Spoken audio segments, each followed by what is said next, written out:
Hey guys, Eyal Levi here with URM Academy, and what I have in front of me is September 2017's Nail the Mix Raw Multitracks. I am very, very proud to say that this is Future Breed Machine by Meshuggah, and this song is just iconic. It was the first of its style. It changed music forever. I don't know how many bands have ripped it off for better or for worse, with varying results. And I can't believe that this was recorded in 1994. I was 15, didn't know shit, barely knew how to even talk to a girl back then, and they were already incredible. I cannot believe that Daniel Bergstrand was 19 when he recorded this. 19-year-olds out there, what are you doing with your lives? Let's get into these tracks. So you can see everything is levels up. All I've done is pan the guitars left and right, pan the backing vocals left and right. And what we have here is just very basic setup. This was recorded 24 track ADAT. So we've got a time code track here, SMTP, and then 23 tracks of music. No frills, just badassery. 2 kicks, kick left and right, snare, 5 toms, hats, overhead left and right, no rooms, bass DI, bass cabinet, rhythm guitars left and right, no DIs on the guitars, none needed because this tone is just huge.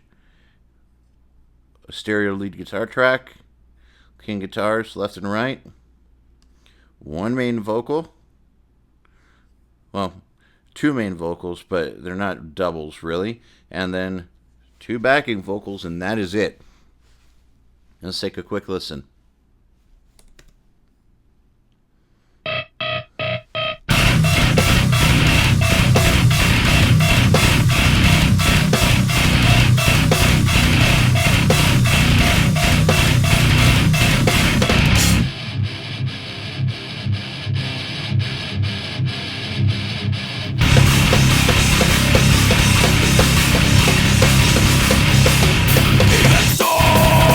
Yes! God, this band is awesome. They were so on fire. Again, I cannot believe how long ago this was. All I'm going to do is turn these kicks up a little bit. Natural kicks do tend to get lost a little bit. Just a little bit.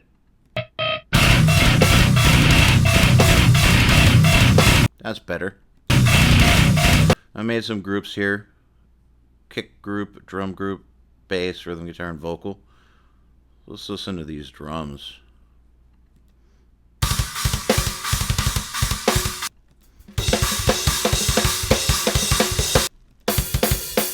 Man, one time waster for me is when recording really great drummers is I tend to just solo the drums and listen and get carried away listening because it's just so cool.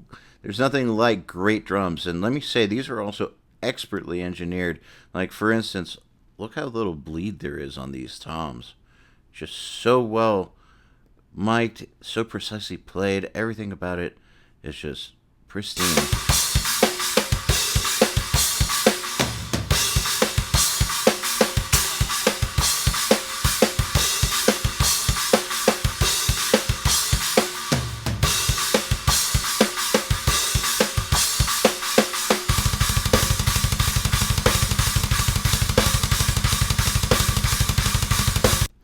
That is how drums were played. This is a pleasure to listen to, a pleasure to work on. And notice that there's no annoying beep happening.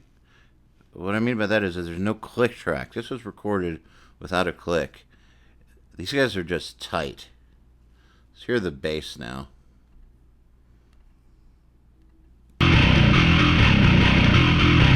Sounds like a fucking beast.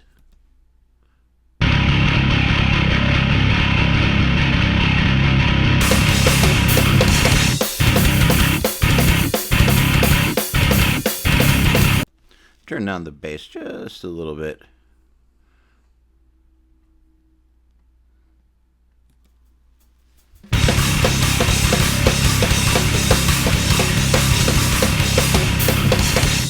can't get enough of that bass tone. So good.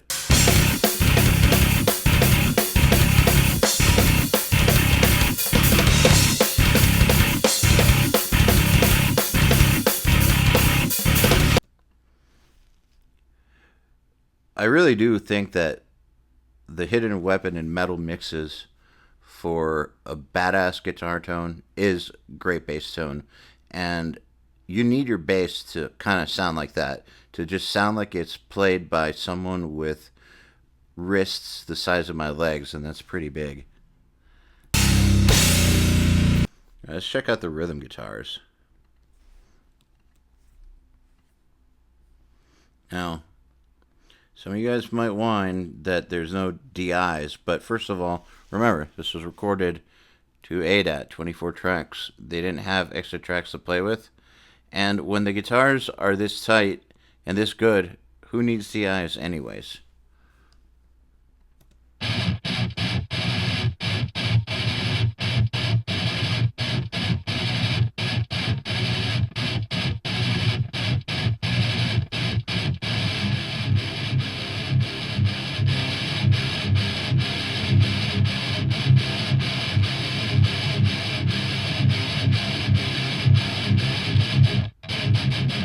Yeah, I mean, check it out. All I would really do to that tone is maybe control the low mids a little with the woofiness. That is it. Now, notice these are not strip silenced. And of course, there is no strip silence on a pre-computer recording like this, but let's just pretend like this was recorded recently. I still don't think that you would need to strip silence it, because really the only thing that the noise in between these tracks does is prove that they're humans playing it. Otherwise, how would you even know? Now, something that's funny is when I was learning how to edit guitars, I was taught that when you edit them super, super close, like inhumanly close, that's called Meshuggah tight. But in reality, Meshuggah tight would be to just leave the tracks as they are, because the playing speaks for itself. Let's move on. Most iconic minor seconds in history of music.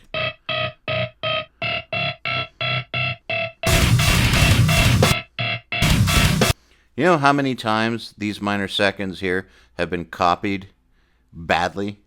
Sometimes okay. But, I mean, this right here, I think maybe only other band that has been this iconic with the use of minor seconds, in my opinion, was Sepultura in Chaos AD era, which is around 1994 as well. So, yeah. It's funny how much you've heard it. Now, what's interesting, too, is with this lead tone, there's no settings on it. It just sticks right out. That's what a good arrangement is. And same for these vocals. There are no plugins on this. I mean, obviously it's compressed. You can tell it's compressed on the way in, which you should do. But beyond that, faders is 0, and this guy can still be heard over the band. That's the mark of a great vocalist and a great arrangement, that you don't need to do anything and you just project. No doubles, nothing. Listen to this power. Even so, no flashing, hate of synthetic souls, mass produced. No wonder this band is legendary. Yeah. Okay, we got doubles on the backing vocals.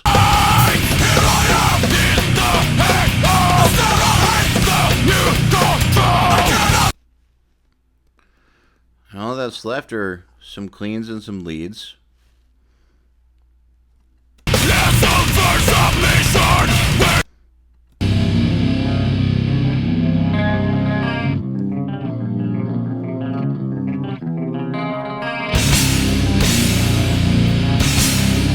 All I do here is level it out.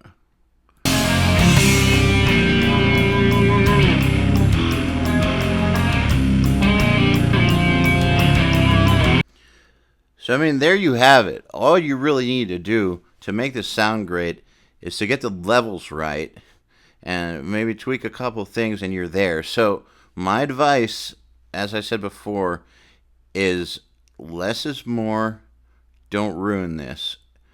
You're never going to get tracks just handed to you on a silver platter like this, so appreciate it and let the mix work these tracks. Just do a little carving, and that's it. No need to go nuts. The players and Bergstrand already gave you everything you need right here to pull off a great mix. So this is Eyal Levi signing off for Nail the Mix in URM Academy. This has been an unboxing of Future Breed Machine by Meshuggah. Happy mixing, guys.